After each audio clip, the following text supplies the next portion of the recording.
P T I की सियासी और कोर कमेटी का एक मुश्तरका इजलास हुआ बैरिस्टर गौर की ज़ेर सदारत। 1 पॉइंट एजेंडा था इमरान खान की रिहाई, और उसमें यही तय पाया है कि 10 मई को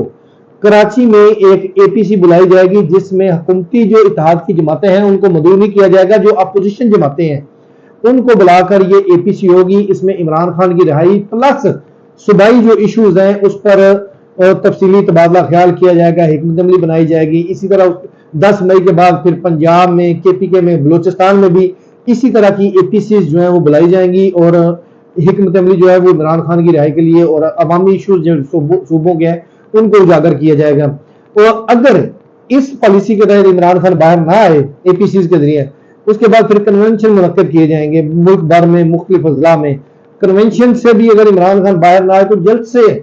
किए जाएंगे। ये हिकमत अमली है, मुतबादल जो है वो बनाई गई है, और जल्द से जब पूरे मुल्क में हो जाएंगे तो इमरान खान अगर बाहर आ जाते हैं जो पीटीआई की हिकमत अमली है तो ठीक, वरना उसके बाद रैलियां और मार्च का सोचा जाएगा।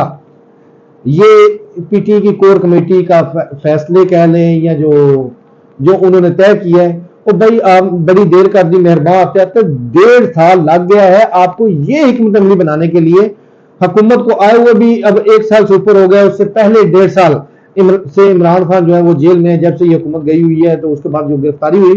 तो यही वजह है कि अब पीटीआई जो है वो जो क्या कहते हैं ना,